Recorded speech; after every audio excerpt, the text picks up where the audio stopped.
Hello students. आज मैं आपको लेकर आया हूँ बीएमसी और जनरल इंजीनियरिंग में नेक्स्ट टॉपिक है हमारा मैन्युफैक्चरिंग ऑफ ब्रिक्स। दोनों ब्रांचों के लिए सेम है, सेम सिलेबस चल रहा है, तो कोई दिक्कत वाली बात है नहीं। My name is Sachin and manufacturing. अभी तक हमने आपको जो लास्ट क्लास में लेक्चर 4th में हमने डिस्कस किया था वो क्लासिफिकेशन ऑफ ब्रिक्स के बारे में था। ब्रिक्स के हमने क्लास के बारे में सारी डिटेल पढ़ ली थी और आई होप आपको सारी चीज़ें लर्न हो गई होंगी बखूबी। अब हम आपको मैन्युफैक्चरिंग ऑफ ब्रिक्स के बारे में बताते हैं। ब्रिक्स का हम निर्माण करने जा रहे हैं, बहुत ही इम्पोर्टेंट टॉपिक है और एग्ज़ाम क्वेश्चन पेपर में बहुत आता है। जनरल इंजीनियरिंग में भी आता है और बीएमसी में भी आता है।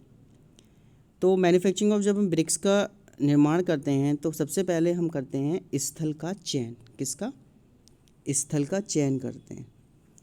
सिलेक्शन ऑफ साइट्स का सिलेक्शन करते हैं, चयन करते हैं स्थल का। जब हम स्थल का चयन करते हैं तो हमें बहुत सारी बातें ध्यान में रखनी पड़ती हैं। ईंटों के निर्माण के लिए स्थल का चयन करते समय इस बात का ध्यान रखा जाता है कि चयनित स्थल की मिट्टी ईंट निर्माण के लिए उपयुक्त हो। राइट, ये इम्पोर्टेंट लाइन है, जो उपयुक्त हो। और ईंटों के लिए मिट्टी लेने तथा मिट्टी लगाने के लिए स्थल का चयन करते समय निम्न बातों का ध्यान रखना पड़ता है।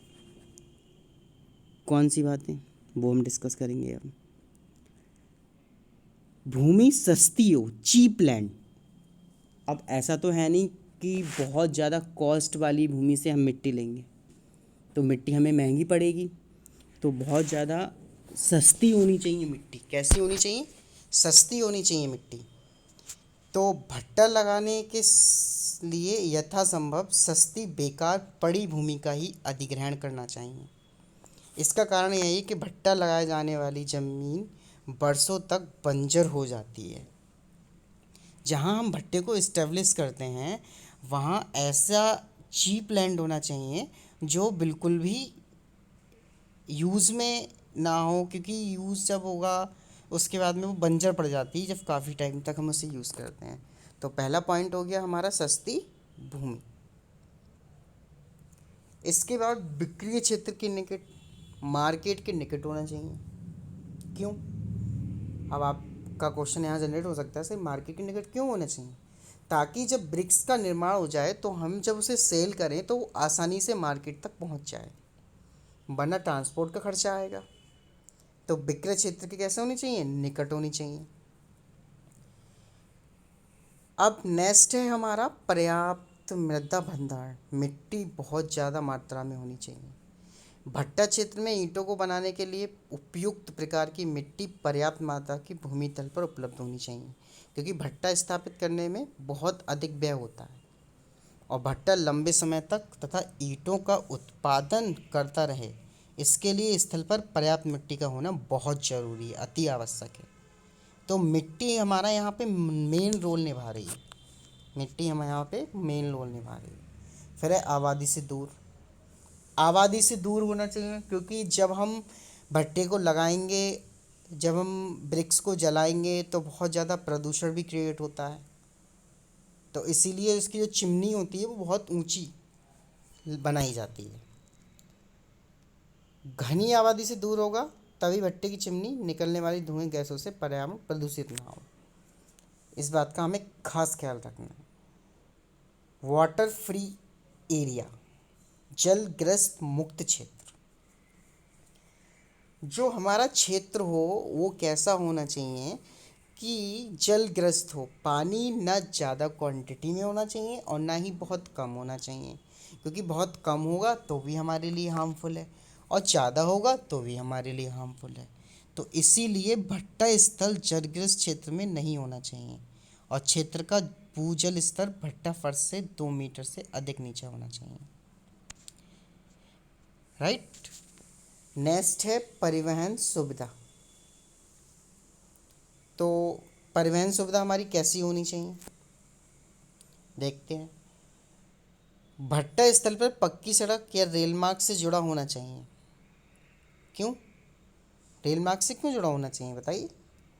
रेल मार्ग से इसलिए जुड़ा हुआ होना चाहिए क्योंकि रेल मार्ग से नहीं जुड़ा हुआ होगा तो फिर हमें दिक्कतें आएंगी एक स्थान से दूसरे स्थान पर ब्रिक्स को लाने में, ले जाने में। ट्रांसपोर्ट का खर्चा भी बढ़ जाएगा। कोयले तथा तैयार रेतों का परिवहन सुगमतापूर्ण होना चाहिए क्योंकि ब्रिक्स को जब जलाएंगे तो कोयले की भी ज़रूरत पड़ेगी, तो रेल परिवहन हमारा अच्छा हो। ठीक। लेबर, ईंट की पथाई। नेक्स्ट पॉइंट है हमारा श्रमिक। ईंटों की पथाई, मिट्टी तैयार करना, भट्टे में भराई, निकासी आदि कार्यों के लिए अनेक श्रमिकों की आवश्यकता पड़ती है। बहुत सारे श्रमिकों की हमें आवश्यकता पड़ती है। ठीक। अतः भट्टे के आसपास पर्याप्त संख्या में कुशल और अकुशल श्रमिक उचित दरों पर उपलब्ध होनी चाहिए। हमारी जो लेबर होनी चाहिए वो ऐसी होनी चाहिए कि सभी जगह, यानी कम पैसे वाली और ज़्यादा पैसे वाली दोनों टाइप्स की लेबर होनी चाहिए। कम पैसे वाली और ज़्यादा पैसे वाली से मतलब है यानी कि जो उनका सैलरी पैकेज है, कुछ हमारे जो श्रमिक होते हैं वो बहुत ही गुणी होते हैं। गुणी से मतलब होता है कि वो एक्सपर्ट होते हैं, और एक होता है कि ऐसे ही काम, देखो कोई भी काम जब हम स्टार्ट करते हैं तो एकदम तो नहीं आ जाता है।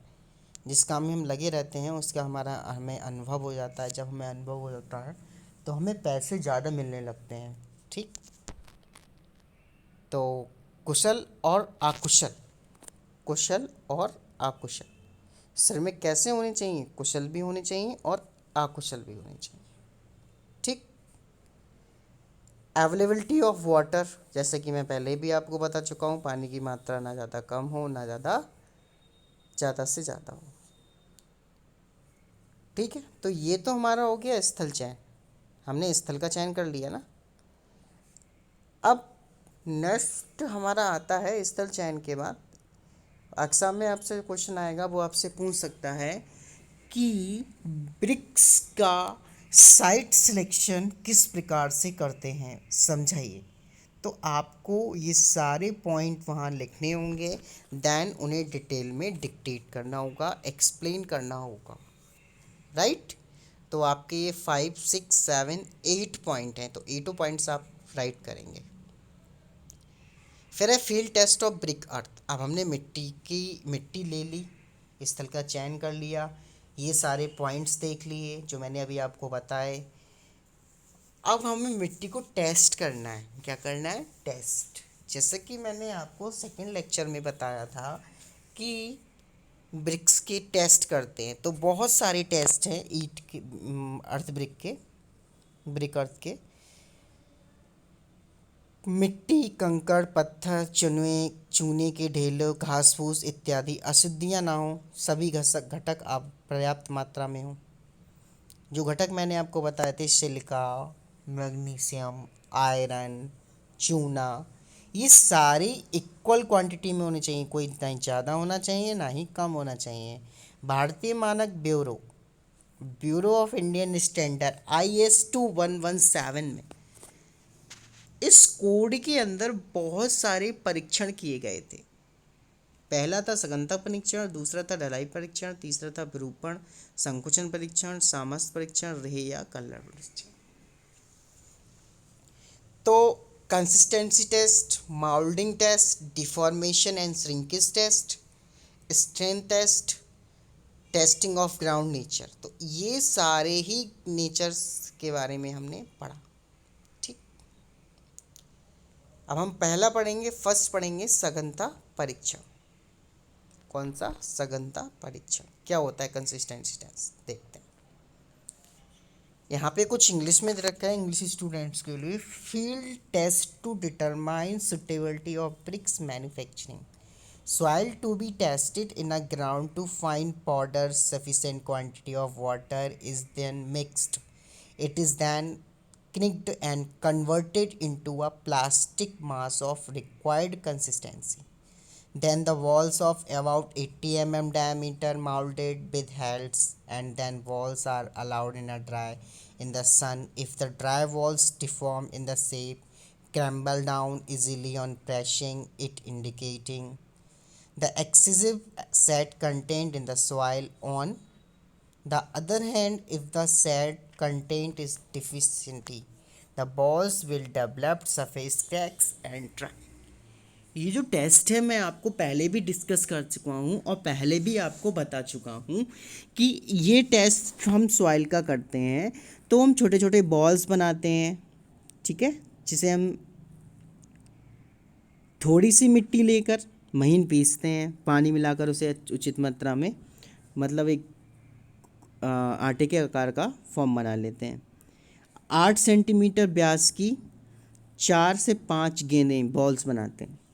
गेंदों को ज़मीन पर रखते हैं, आकार में परिवर्तन होता है तो यह पता चलता है कि चिकनी मिट्टी अधिक मात्रा में है। सूखते समय उसमें उपरांत गेंदों में दरारें पड़ जाएं तो चिकनी मिट्टी की मात्रा अधिक है, और यदि आकार में परिवर्तन अथवा दरारें ना हो तो समझ जाना चाहिए कि चिकनी मिट्टी क्ले बालू सैंड का अनुपात सही है। ठीक है, तो पहला टेस्ट तो आपको आई होप याद हो गया होगा। मिट्टी लेनी है, मिट्टी में पानी मिलाना है, पानी में 8 सेंटीमीटर व्यास की हमें गोल बॉल्स बनानी है, उन्हें धूप में रख देना है, सुखाना है। अगर हमने ज़मीन पर रखी और उनका आकार चेंज हो गया और सूखने के बाद उनमें क्रैक पड़ गया तो किसकी मात्रा अधिक होगी? चिकनी मिट्टी की। और क्रैक पड़ जाएगा तो क्ले और सैंड की मात्रा का अनुपात सही हो।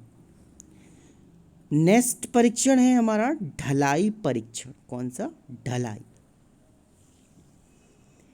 इस परीक्षण के अंदर ईंटों की ढलाई हेतु उपयुक्त जल मृदा अनुपात निर्धारित किया जाता है। इसके अंतर्गत स्थल से थोड़ी सी मिट्टी लेकर उसमें पानी मिलाते हैं, अच्छी तरह से गूंद लेते हैं, सांचे में भरकर ईंट की ढलाई करते हैं। ईंट को सांचे से बाहर निकालकर इसका दृष्टि परीक्षण करते हैं।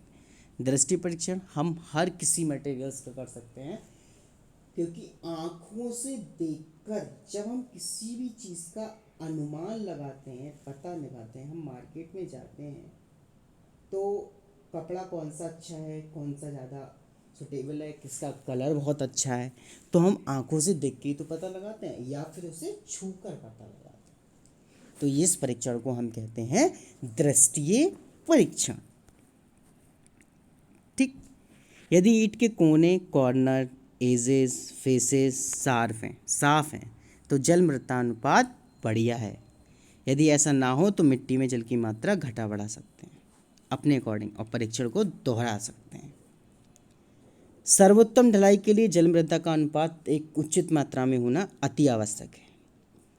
इस प्रकार ढली हुई ईंट को धूप में सुखाते हैं तथा पूर्ण रूप से सूखने पर इसमें उत्पन्न संकुचन दरारों की जांच होती है। जब ये सूख जाती है तो उसमें हम क्रैक्स पता कर लेते हैं। राइट। नेक्स्ट है हमारा विरूपण एवं संकुचन। विरूपण एवं संकुचन। विरूपण एवं संकुचन। ठीक, अब डिफॉर्मेशन एंड श्रिंकेज टेस्ट क्या होता है? इस परीक्षण में इस बात की जांच करने के लिए करते जाता है कि भट्टे में पकाने के बाद ईंट का विरूपण और संकुचन ना हो। इस परीक्षण के लिए ढलाई गई ईंटों को एक साधारण भट्टी में लगभग 48 घंटे तक पकने देते हैं। जब हमारी ब्रिक्स बनके तैयार हो जाती है तो हम उसे पकाते हैं, जलाते हैं। और जलाने से मैं फिर बता दूं आपके लिए, जलाने से मतलब होता है हमारा पकाना। फिर उसको धीरे धीरे खड़ा करते हैं। ठंडा होने के बाद ईंट की सतह तथा कोनों की जांच करते हैं कि ईंटों में कोई चेंज तो नहीं आया, ईंट कहीं सिकुड़ तो नहीं गई, और ईंटों में जल मृदा का अनुपात भी ठीक करते हैं। तो ये हमारा होगा डिफॉर्मेशन एंड श्रिंकेज टेस्ट के बारे में। नेक्स्ट है हमारा स्ट्रेंथ टेस्ट। ये सारे टेस्ट हमारे अलापुर कॉलेज में सिविल लैब में अवेलेबल हैं। अगर कोरोना के बाद अगर क्लासेस लगती हैं तो लैब में मैं आपको जब प्रैक्टिकल कराऊंगा तो आपको बहुत अच्छे से क्लियर हो जाएगा। ठीक है, तो स्टेन टेस्ट मशीन भी है।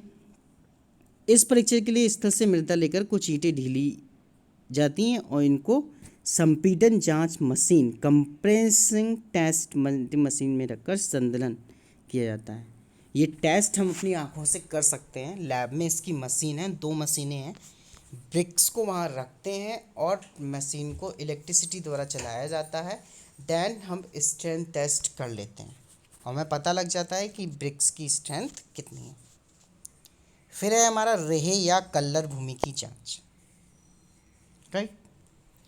Testing of ground nature, testing of ground nature, ground का नेचर के बारे में हम पता करेंगे। रेह या कल्लर, रेह या कल्लर तो गांव के बच्चे जानते होंगे, शहर के तो नहीं जानते होंगे। जो गांव से बिलोंग करते हैं उन्हें पता होगा कि रेह या कल्लर क्या होता है, और देखा भी होगा, स्टूडेंट्स ने देखा भी होगा रेह या कल्लर के बारे में, समझ रहे हैं।